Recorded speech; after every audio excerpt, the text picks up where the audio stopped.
Hi, I'm Joe Cannon, and this is my review of the dietary supplement called Amberen. In this review, I'm going to tell you what Amberen is. I'm going to cover how it's supposed to work, its side effects, the research on it, and its ingredients.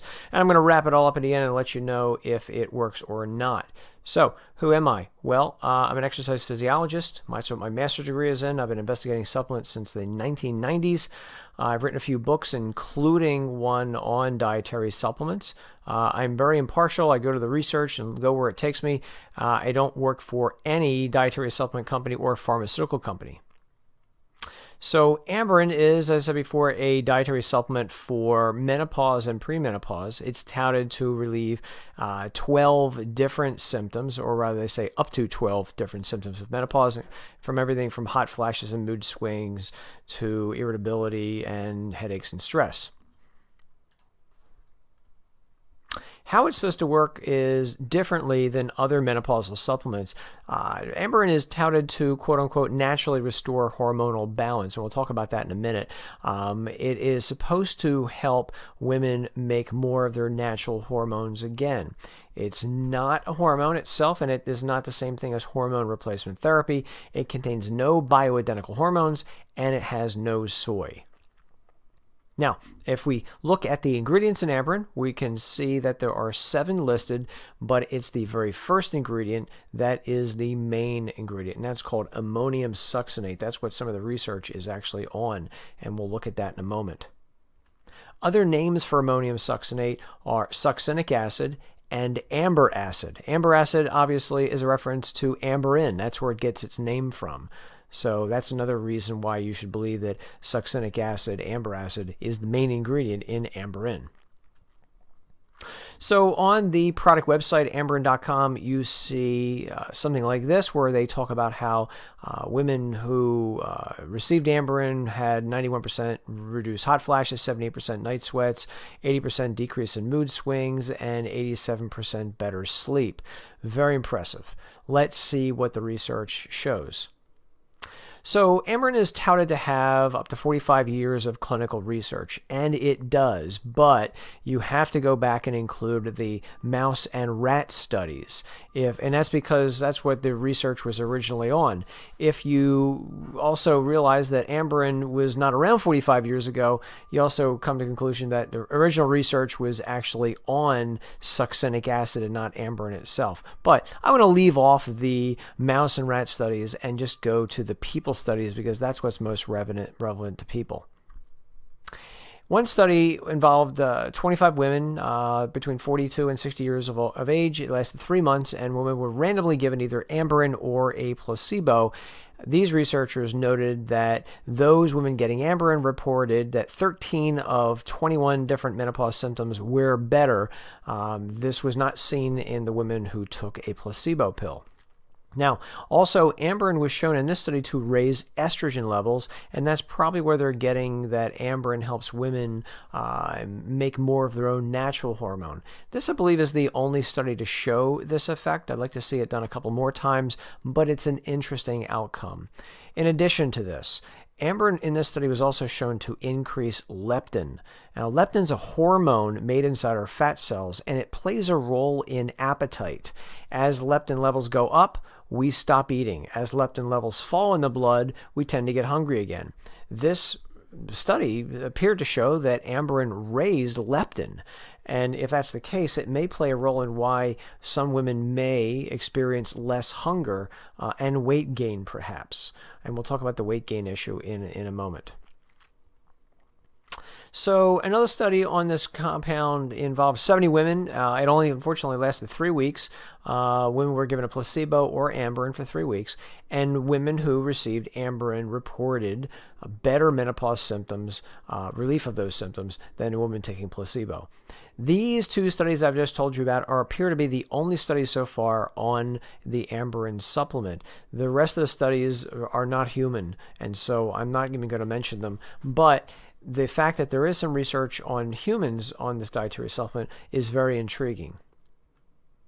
Summary of the research. So the company that makes the product is involved with supporting research on this compound. Many people would have a problem with this. I do not. I'm happy when a company will invest money into their dietary supplements. Yes, most of the research is on non-humans, labs and mice, lab rats and mice, but there are some human studies. Ironically, or interestingly, however we're going to look at it, a lot of the studies seem to come from Russia. I personally would like to see some American universities taking a look at this. I'm not sure why the Russians have such an interest in this dietary supplement. So you may remember from one of the studies, women reported perhaps an increase in leptin levels. This may be behind the previous marketing of this supplement, which was for weight loss.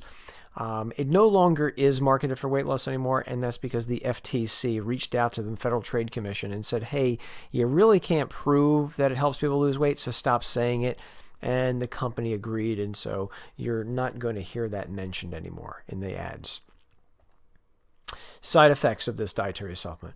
Well, I think most people it's going to be pretty darn safe, but a few things that I would throw out to people who are going to start taking this would be, if you're going to have surgery, stop taking it at least 2 weeks before having surgery. That's a common warning for any dietary supplement pretty much. A lot of supplements can have a blood thinning effect, and so that's not something you want to have right before surgery. If you've had a hysterectomy, speak to your doctor first. This side effect is actually mentioned on the Amberen website. If you're not going through menopause or premenopause, there's no reason to take this supplement. I can't think of any reason why a woman would not take it if they're not going through menopause, if they are not going through menopause or premenopause. But just want to throw it out just in case. If you're menopausal, don't take it. Speak to your doctor if you're pregnant or breastfeeding. Again, it's not a lot of research on pregnant and breastfeeding women with dietary supplements. It's a common warning. And stop and consult your doctor if you have any adverse side effects. I don't think there will be many in most people, but something to keep in the back of your mind. I also recommend people start any new dietary supplement with less than the average for the first week, what they recommend for the first week, just to see how you react. And if you have any headaches, talk to your doctor or pharmacist first. We'll talk about that next. And the website also mentions do not take this product if you have severe hypertension. They don't give a reason why this side effect is showing up. But if you have any kind of high blood pressure and your blood pressure is high, whether you take medications or not, I'm gonna side with them on this and say don't take it, or at the very least talk to your doctor first. Show them the ingredients. As a matter of fact, show your pharmacist the ingredients as well, and get their opinions on whether Amberen is right for you if you have high blood pressure. The headache issue is something that is some women will report. I think it's a minority of women, but some have told me they get headaches when they take this supplement. That may be due to the MSG in this product. MSG is monosodium glutamate. If you are sensitive to MSG, those people may be at a greater risk of having headaches. Again, I don't think most people will be, but some perhaps might be. Now, I wish they would take the MSG out of Amberen. I don't know why it's in the product. I think succinic acid is the only ingredient you need to include, but that's my opinion. So wrapping up, I'm going to say I'm cautiously optimistic for this supplement. Some women have reported to me that it has helped ease their menopause symptoms. There's only been a few studies on it involving women. I wish there were more, and I believe eventually there will be more, and I'll update this as more studies come to light. So that's it. I hope this review has helped you better decide if Amberen is right for you. If you want to see the full review, including all the links to the research I included in this, you can go to supplementclarity.com/Amberen-menopause-review. I'm Joe Cannon, and I hope to talk to you soon. Take care. Bye-bye.